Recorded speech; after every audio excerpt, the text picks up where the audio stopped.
Olá, eu sou Vera Morgado e começa agora a revista da Câmara com as notícias que foram destaque na semana que passou. O processo de impeachment contra a presidente Dilma Rousseff avança no Senado. A comissão começou a ouvir a defesa e a acusação e pode votar o relatório já na próxima sexta-feira. O plenário aprova projeto que altera a composição de comissões da Câmara e a urgência para o reajuste do salário do Judiciário. E você vai ver também. No Conselho de Ética, a depoente diz que entregou propina a funcionário de Eduardo Cunha. A assessoria do presidente da Câmara diz que a denúncia é antiga e sem provas. O Supremo Tribunal Federal suspende por 60 dias o julgamento sobre os juros que incidem na cobrança da dívida dos estados com a União. Brasília se prepara para receber a tocha olímpica, que começa a percorrer o país na próxima terça-feira.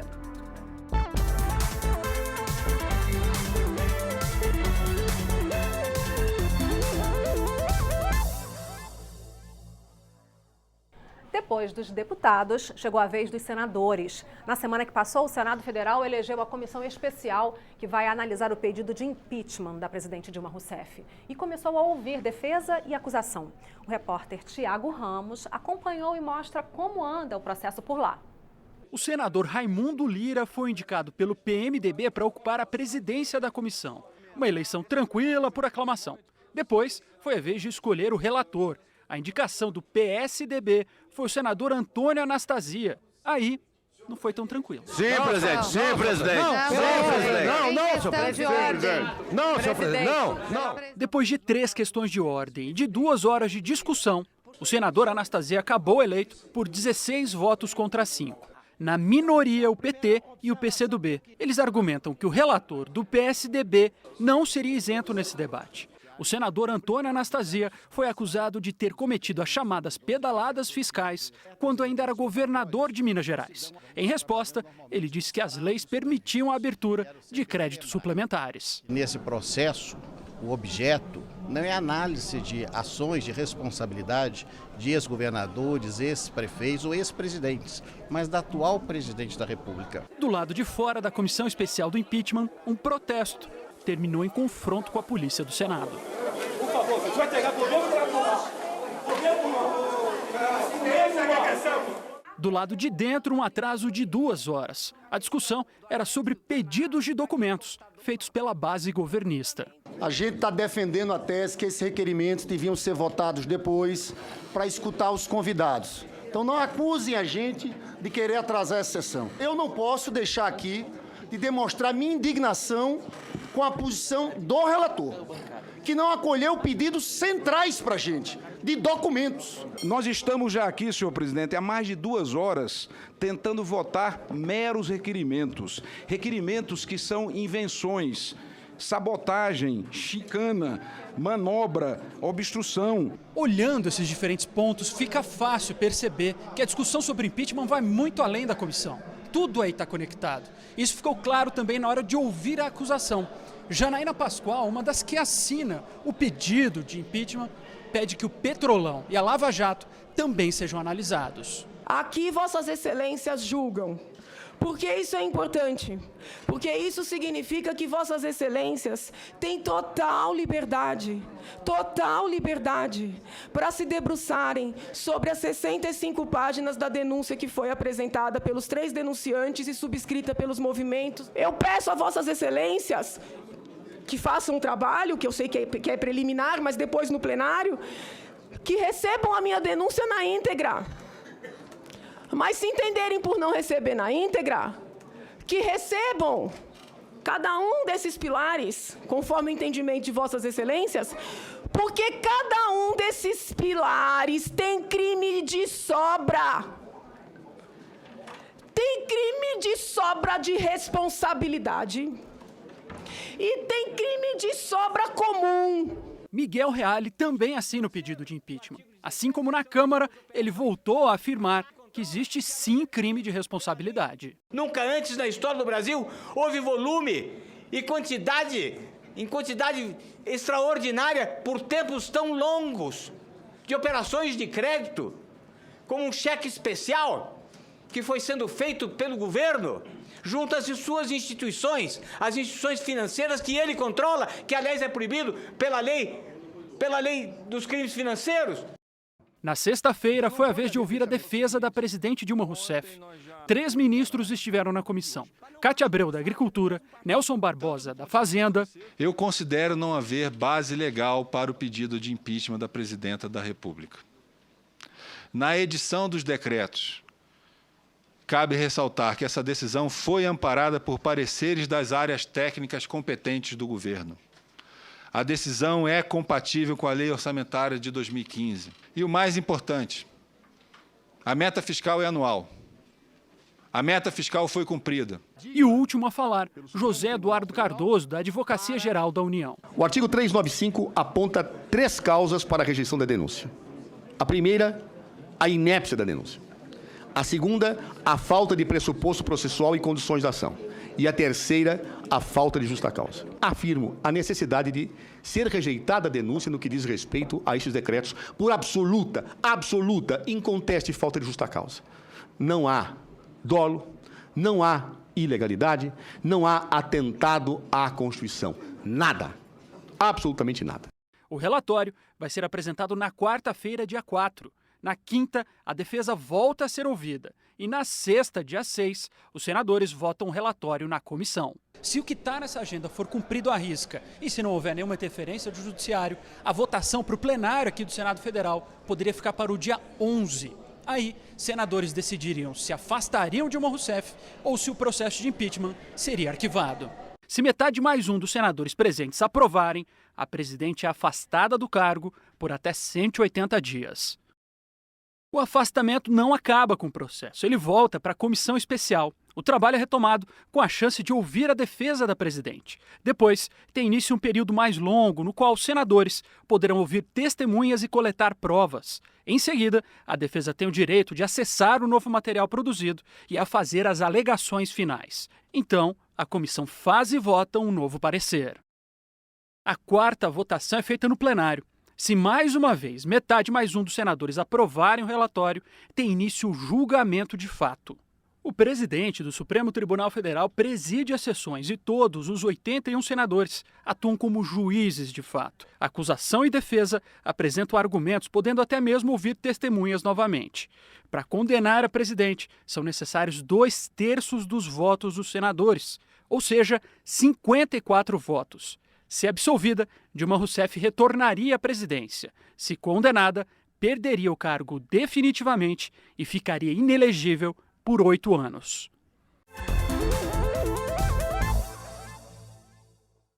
A Ordem dos Advogados do Brasil, no Rio de Janeiro, e o Partido Verde entraram com representação no Conselho de Ética e na Corregedoria da Câmara, pedindo a cassação do mandato do deputado Jair Bolsonaro, do PSC do Rio. Ele é acusado de quebra de decoro parlamentar por ter dedicado o voto favorável ao processo de impeachment da presidente Dilma Rousseff ao coronel Brilhante Ustra, primeiro militar reconhecido pela Justiça brasileira em primeira instância como torturador. Falar de um torturador num momento de votação tão importante da vida brasileira soou como apologia ao crime ou a criminosos, o que dá no mesmo. A sociedade reagiu de maneira perplexa e nós estamos correspondendo. Quer dizer, nós queremos que haja algum tipo de apreensão para que não haja mais coisas desse tipo. O artigo 53 da Constituição me garante a inviolabilidade civil e penalmente por quaisquer palavras, opiniões e votos. Outra, o coronel Brilhante Ustra não é torturador. No artigo 5º da Constituição é bem claro, onde diz que ninguém poderá ser considerado culpado sem uma ação condenatória transitada em julgado. E não existe. Tenho certeza que isso aí vai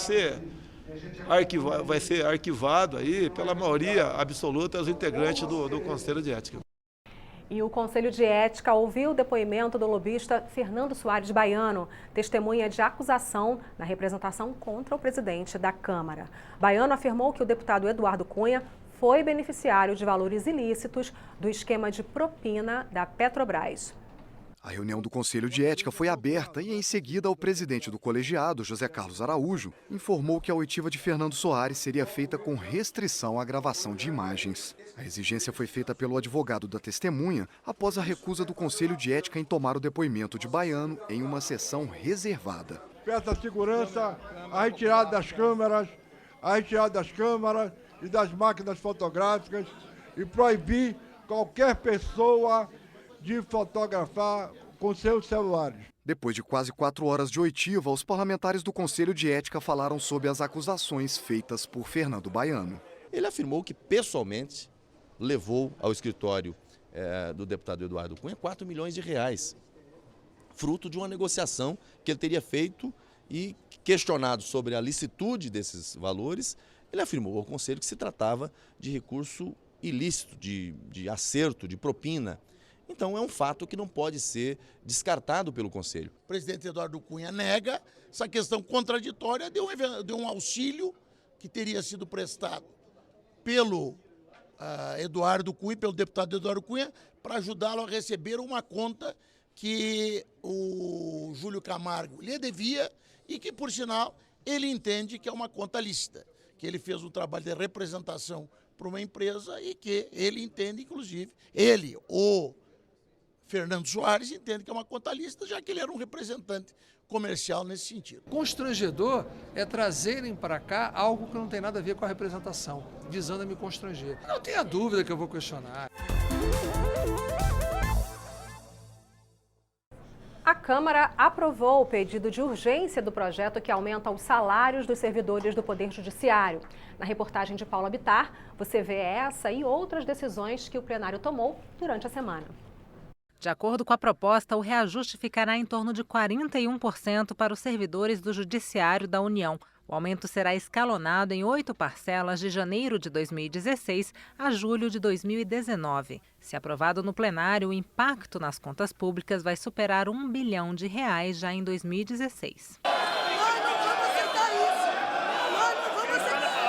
Mas o tema que mais movimentou o plenário durante a semana foi o projeto de resolução que criou 2 novas comissões permanentes, uma para os temas relacionados às mulheres e outra para os idosos. Parte dos deputados, especialmente da bancada feminina, defendia a retirada de pauta para discutir melhor a proposta. O argumento era que o projeto restringia os temas a serem decididos pela nova comissão. Além disso, atribuía à Comissão de Seguridade Social e Família o debate sobre os direitos do nascituro, uma novidade que pode restringir o debate sobre aborto. Eu inseri a expressão nascituro por uma razão muito simples. Muito simples. O regimento da Casa, até esta data, não dispõe explicitamente qual é a comissão que tem competência para apreciar qualquer tema relacionado com o nascituro. O Código Civil dispõe sobre direitos do nascituro. E diz respeito também ao nascituro os temas relacionados com o aborto. E o regimento interno da Casa não diz qual é a comissão que tem competência para isso. Isso não estava em nenhum acordo e nunca foi debatido com o conjunto dos partidos. Portanto, o adiamento é necessário para que esse debate seja reposto, porque não havia esse debate com nenhum líder partidário quando fez o relatório. O presidente Eduardo Cunha considerou que a retirada de pauta foi derrotada em votação simbólica. Parte do plenário contestou e subiu à mesa para protestar, impedindo a leitura do parecer pelo relator. Foi preciso suspender a sessão por mais de 1 hora. Com a volta dos líderes ao plenário, a proposta foi aprovada em votação nominal. Também houve enfrentamento durante a votação do projeto que muda a composição das comissões permanentes. E foi aprovado um novo critério dividindo as vagas nas comissões, não de acordo com o número de deputados que cada legenda elegeu, mas sim segundo as recentes trocas de partidos. Um item da proposta gerou outra polêmica sobre a substituição de titulares por suplentes no Conselho de Ética. Foi aprovada uma emenda que mantém na atual composição do Conselho a substituição por integrante do mesmo bloco partidário e não do mesmo partido como previa o projeto. Para os defensores da emenda, existe uma diferença. Essa mudança é para afetar o funcionamento do atual Conselho de Ética. onde o presidente da casa responde a uma representação. Há aqui uma última chance de dizerem não a essa tentativa de interferência no Conselho de Ética. Nós estamos mudando uma determinada regra para a casa, para as futuras comissões e para tudo aquilo que existe na casa. Ou seja, o representante do partido é o titular que representa o partido naquele momento.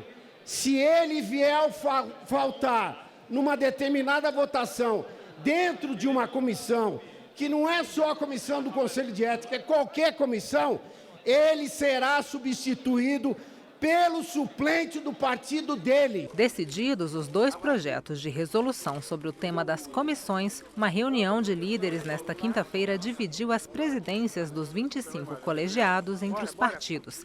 E as comissões podem começar a funcionar na próxima semana. Veja então como ficou distribuída a presidência das comissões permanentes entre os partidos. A Comissão de Agricultura, Pecuária, Abastecimento e Desenvolvimento Rural ficou com o PP. Comissão de Ciência e Tecnologia, Comunicação e Informática ficou com o Democratas. Comissão de Constituição e Justiça, a mais importante da casa, com o PMDB. A Comissão de Cultura com o PT. Comissão de Defesa do Consumidor com o PSDB. A recém-criada Comissão de Defesa dos Direitos da Mulher com o PR. Também nova, a Comissão de Direitos da Pessoa Idosa, com o PSDB. A Comissão de Defesa dos Direitos das Pessoas com Deficiência ficou com o PSC. A Comissão de Desenvolvimento Econômico, Indústria, Comércio e Serviços ficou com o Solidariedade. A Comissão de Desenvolvimento Urbano ficou com o PSD. A Comissão de Direitos Humanos e Minorias, com o PT. A Comissão de Educação ficou com o PTB. A Comissão de Esporte, com o PRB. Finanças e Tributação com o PMDB. A Comissão de Fiscalização Financeira e Controle ficou com o PT. Comissão de Integração Nacional, Desenvolvimento Regional e Amazônia ficou com o PSB. Comissão de Legislação Participativa com o PCdoB. Comissão de Meio Ambiente e Desenvolvimento Sustentável ficou com o PSB. Comissão de Minas e Energia com o PR. Comissão de Relações Exteriores e Defesa Nacional com o PSDB. A Comissão de Segurança Pública e Combate ao Crime Organizado com o PTN. Comissão de Seguridade Social e Família com o PP. A Comissão de Trabalho, Administração e Serviço Público ficou com o PDT. Comissão de Turismo com o PSD. E a Comissão de Viação e Transportes com o PMDB. E você vai ver daqui a pouco na revista da Câmara. O Supremo Tribunal Federal suspende por 60 dias o julgamento sobre os juros que incidem na cobrança da dívida dos estados com a União. Brasília se prepara para receber a tocha olímpica, que começa a percorrer o Brasil na próxima terça-feira. É só um instante.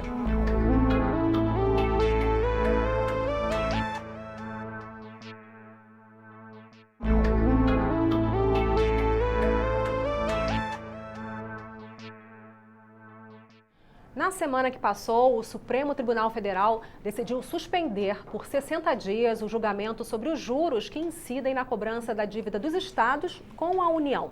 O governo defende que o cálculo seja feito em cima da taxa Selic capitalizada, os chamados juros compostos.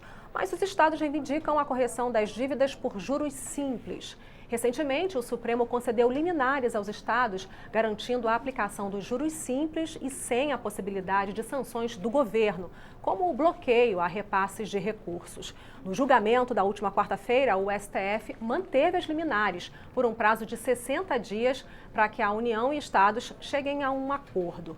Faz parte da negociação a aprovação do projeto de lei enviado pelo governo ao Congresso, que prevê medidas de estímulo ao reequilíbrio fiscal e estabelece o plano de auxílio aos estados e ao Distrito Federal. Essa proposta já está pronta para ser votada no plenário da Câmara. Acho que nesse período nós podemos fazer uma repactuação que atenda a todos, não só Santa Catarina e Rio Grande do Sul, que estão quebrados, alguns estados quebraram e vêm botar a culpa na União. Abriu um prazo de 60 dias para nós tentarmos fazer com que o projeto de lei complementar 257 passasse a ser um projeto de consenso federativo.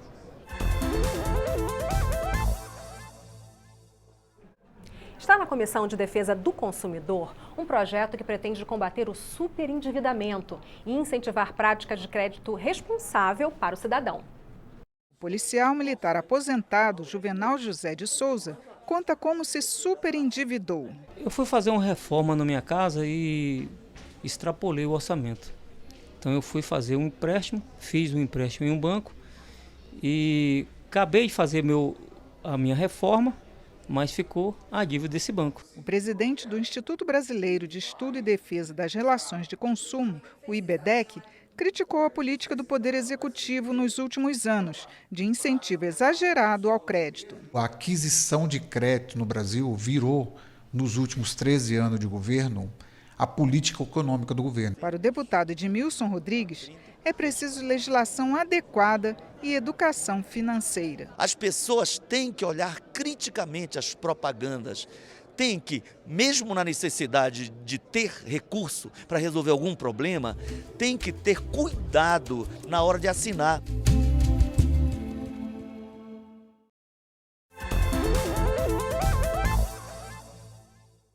A comissão mista que analisa a medida provisória com ações de combate ao mosquito da dengue, chikungunya e zika aprovou por unanimidade o relatório final. O prazo de validade da medida provisória foi prorrogado até o dia 31 de maio, mas ela precisa ser aprovada na Câmara e no Senado antes disso para que não perca a validade. A medida provisória que define ações para combater o mosquito transmissor da dengue, chikungunya e zika chegou ao Congresso em fevereiro. O relatório ampliou providências previstas na MP. A forma de tratamento das penalidades para quem for reincidente no caso de encontrar-se focos do mosquito, ampliação do uso dos recursos das multas do imposto de renda da lei de repatriação também para os estados, não apenas os municípios. Além disso, o ingresso forçado para combater focos do mosquito vai ser permitido não só em imóveis abandonados ou com proprietários ausentes, mas também quando eles não autorizarem a entrada dos agentes. Na terça-feira, depois da apresentação, integrantes da comissão negociaram com o relator a inclusão de outras emendas, como a que possibilita deduzir do imposto de renda dinheiro doado para ações de combate ao mosquito. Outra permite que a licença maternidade seja de 6 meses para as mães de crianças com microcefalia. Faltava uma política para assistência, quer dizer, são essas crianças que nascem com microcefalia, as mães não conseguem fazer os exames porque não tem tomografia, não tem especialista, fica engarrafada esperando fazer o exame complementar para confirmar, principalmente aqueles casos que são limítrofes. E a parte de reabilitação, que são as fisioterapias, terapia ocupacional. O relatório, aprovado por unanimidade, também incluiu a prorrogação do prazo para que os municípios eliminem os lixões a céu aberto. De acordo com a Lei de Resíduos Sólidos, o prazo terminou em agosto de 2014. Com a mudança, municípios de mais de 100 mil habitantes terão até agosto de 2023 para implantar aterros sanitários e os municípios menores até 2030. Já a CPI dos crimes cibernéticos deve concluir a leitura do relatório final na próxima terça-feira. O relator Esperidião Amin retirou do parecer a sugestão de um projeto de lei. O dispositivo permitiria que os investigadores de um crime virtual tivessem acesso ao endereço IP de um usuário da internet sem necessidade de ordem judicial. Mas foram mantidas 6 outras sugestões de projetos de lei. Se forem aprovados, um juiz vai poder determinar ao provedor de conexão o bloqueio de conteúdos ilegais, quando o provedor de sites e aplicativos estrangeiros não tiver representante no país. Os provedores vão ter de tirar do ar, sem necessidade de nova decisão judicial, conteúdos ofensivos à honra iguais aos que já tiverem sido proibidos. O relatório também amplia o crime de invasão de computadores e celulares, caracterizado na Lei Carolina Dickmann, de 2012. Passa a ser crime o risco de exposição de dados ou de utilização indevida, com ou sem obtenção de vantagem pessoal. A investigação de crimes cibernéticos passa a ser responsabilidade da Polícia Federal em vários casos. O relatório propõe ainda que 10% das receitas do Fundo de Fiscalização das Telecomunicações, o Fistel, sejam usados para financiar o combate aos crimes cibernéticos. E que equipamentos usados repetidamente para cometer crimes fiquem para a União. O Marco Civil da Internet completou agora em abril 2 anos em vigor, mas algumas questões ainda geram polêmica. Entre elas, o respeito ao direito do cidadão à privacidade e os limites da atuação do Estado. O Marco Civil da Internet estabeleceu direitos e deveres para o uso da rede no Brasil. Foi considerado uma espécie de constituição para internautas e provedores. Um dos problemas que nós temos com ele, 2 anos depois olhando, é que alguns trechos da redação podem não estar suficientemente claros e tem gente interpretando isso inadequadamente. Certamente o Marco Civil não veio aqui absolutamente para pegar dados do usuário ou para guardar informações sobre a navegação ou para aumentar algum tipo de controle ou de vigilantismo sobre o internauta. É necessário que, mediante decisão judicial, fundada, é claro, e mediante pedido fundamentado da polícia, do Ministério Público, o interesse do Estado de acessar a esses dados, informações e mensagens seja assegurado, sob pena de nós estamos oferecendo para quadrilhas um meio seguro de se comunicar. A gente termina a revista falando de Olimpíada. Na próxima terça-feira, a tocha olímpica vai começar a percorrer o Brasil. Durante cerca de 90 dias, ela vai passar por mais de 300 cidades, começando aqui por Brasília. Para dar tudo certo, os organizadores fizeram um treinamento essa semana. Em Brasília serão percorridos 15 pontos turísticos, um total de 105 quilômetros, dos quais cerca de 40 nas mãos de 143 condutores. Do Palácio do Planalto ao Congresso Nacional, descendo pela mesma rampa muitas vezes destinada a chefes de Estado. A Catedral e a Praça dos Três Poderes também terão destaque na passagem da tocha pelo centro de Brasília. Já na ponte JK, o condutor da tocha desce para as águas do Lago Paranoá fazendo rapel. A partir daí, o percurso é aquático até o pontão do Lago Sul. Outras regiões de Brasília também serão percorridas, como Taguatinga, Asa Sul e Riacho Fundo. Após o treinamento oficial, a expectativa agora é pela chegada deste símbolo olímpico na manhã de terça-feira, 3 de maio.